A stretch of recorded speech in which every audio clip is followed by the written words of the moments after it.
Joining us now is the delectable, insurmountable,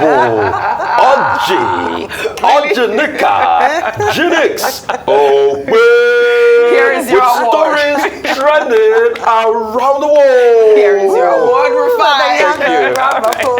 Good job.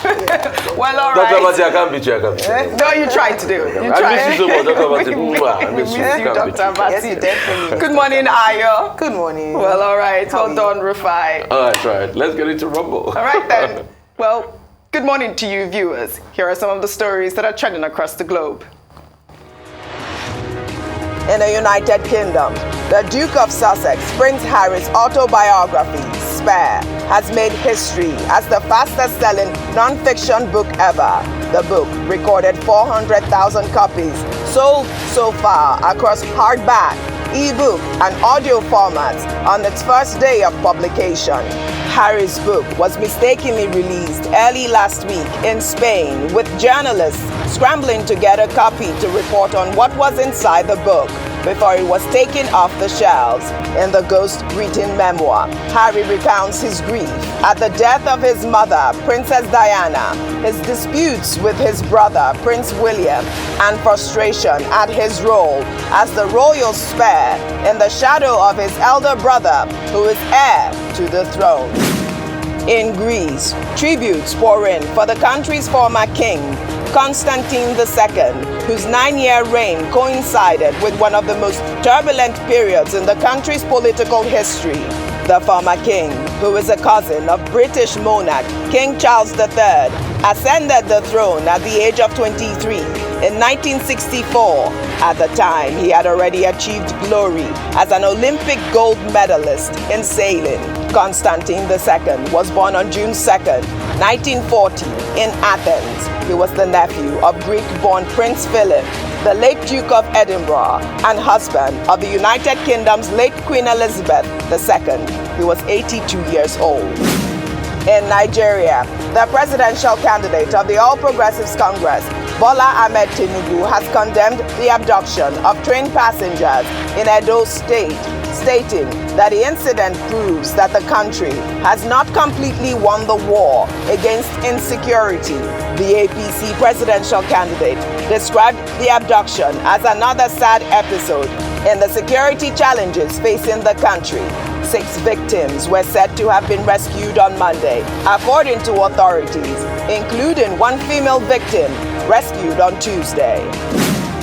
Under sports, Cristiano Ronaldo's new club, Al Nassr, on Tuesday debunked reports claiming that the Portuguese striker will earn 200 million euros to back a Saudi Arabia bid to host the 2030 World Cup. Al Nassr, in a statement, said Ronaldo's main focus is to work with his teammates and to help the club achieve success, and that his contract does not entail commitments to any World Cup bids. The Portugal captain joined the Saudi-based side as a free agent last month after leaving Manchester United following a controversial interview in which he criticized the club.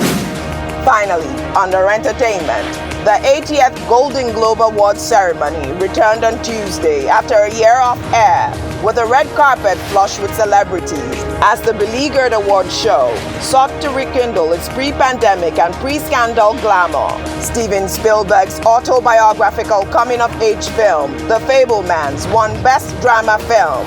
The director, who has been nominated 14 times for the Globes, also picked up Best Director. Comedian and actor Eddie Murphy was honored with the Cecil B. DeMille Award. During his acceptance speech, Murphy offered some advice for up-and-comers in the industry. It's very simple. There's 3 things you do. Just do these 3 things. Pay your taxes, mind your business, and keep Will Smith's wife's name mouth.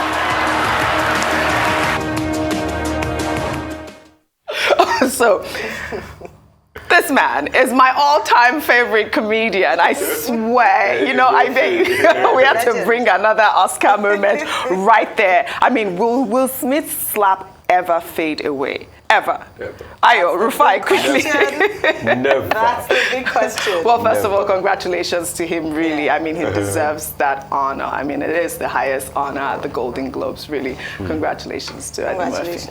Let's continue what's trending with reactions trailing President Muhammadu Buhari's comment in Yobe State, in which he asked residents of the state to vote Bola Ahmed Tinubu, the presidential candidate of the All Progressives Congress, so that he can continue his legacy. The president made the comment at the Township Stadium in Damaturu during the party's presidential campaign rally, adding that the former governor of Lagos State is capable of ruling the country. Tinubu at the rally praised the president for the success in the fight against insecurity. I miss you. Whoa! Sincerity, transparency, job for our boy. Revival of agriculture, hope for the hopeless, homes for the homeless. We promise you that we are just beginning to see gradually how we can work hard together and resuscitate the economy of this country. Well, a lot of promises, a lot of promises. Well, if you heard my headline, Tinubu today, yesterday released a statement condemning the attack, the Edo train abduction. He talked about the fact that this is a sad moment in the history of Nigeria, also challenging the security forces to, rescue the victims that have been kidnapped. He talked about the fact that, our security is still challenged. And in this rally, praised Muhammadu Buhari, the president, for securing the nation. Rufai, quickly. I mean, it's out there. And that's why when the president says vote, yeah, he can canvass votes for Bola Ahmed Tinubu, don't get me wrong. But when he says vote him to continue my legacy, I ask, what legacy? Is it the legacy of insecurity? Awka? You remember what happened? That even where we are training our soldiers, the bandits came in there through the back in Kaduna. Is it the students of that university that were kidnapped, that were killed? Should we go on? Is it the fact that these terrorists were strolling past our airports? Is it the fact that security has been breached? That Governor El Rufai had been complaining so much about the insecurity? Is it Bethel School? Should we go on and on and on? Is it also the fact that Governor Zulum of Borno State has come out to say that even 2 local governments are still under Boko Haram? Is it Zabamari? So what are the legacies? Is it high inflation rates? Oji, I put it to you, you are poorer now in Naira terms than you used to be 8 years ago. Because you see, what 100 million Naira could get you now, or 50 million Naira could get you now, it can't get you that again. No, absolutely. So is it education? That you now have over 20 million out of school people? Because you see, when we put out this data by the development agencies, they always go to controvert it. But I'm like, put up your own data that shows. So it's not just about making arguments. It's about putting up your own data. Stat Sense we read said between 2012 and 2022, over 35,000 people. Thank God I showed you that data, Ayo. In Borno State alone. If the government says, like, put out your own data. And that was the point that was made by a lot of Nigerians as well. The president should have used this opportunity to also talk about his wins. Ayo, let me take a tweet before I come to you. This is from King, who wrote, yesterday in Yola, Nigerians were expecting Buhari to talk about his achievements in the past 7 years that should have made them vote APC again, but never mentioned one. Why should impoverished, insecure, and miserable Nigerians vote APC again? Ayo, really quick. Well, King, according to the president, what he said was that he was demonstrating his wins. In fact, he said he had 3 main legacies, which he was talking about in Yola. He said number 1 was security, which Rufai talked about. Number 2 was economy. Number 3, education.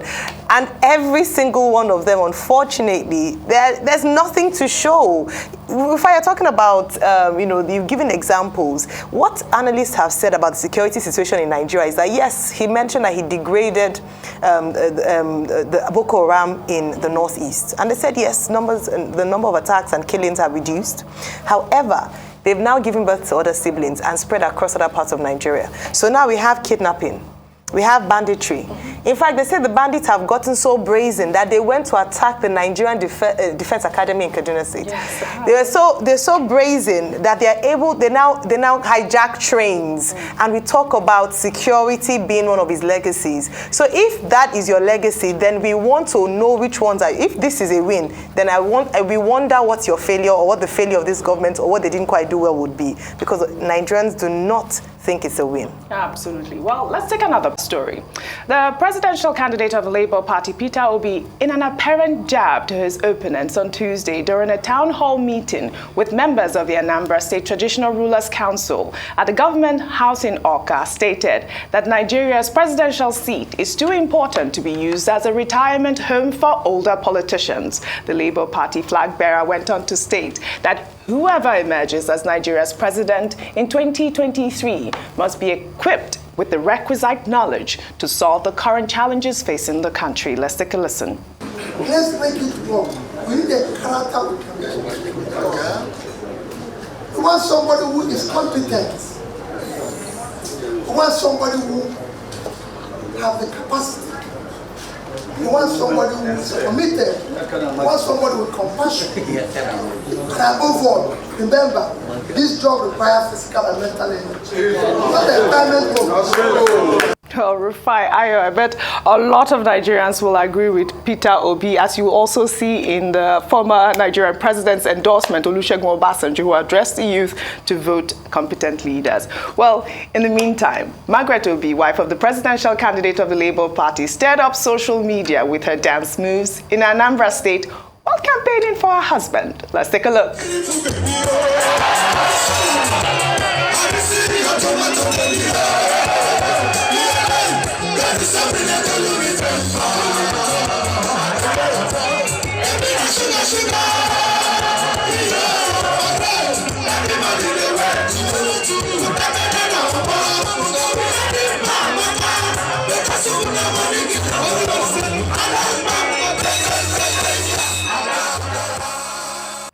This is a challenge for the other candidates' wives to come out to dance.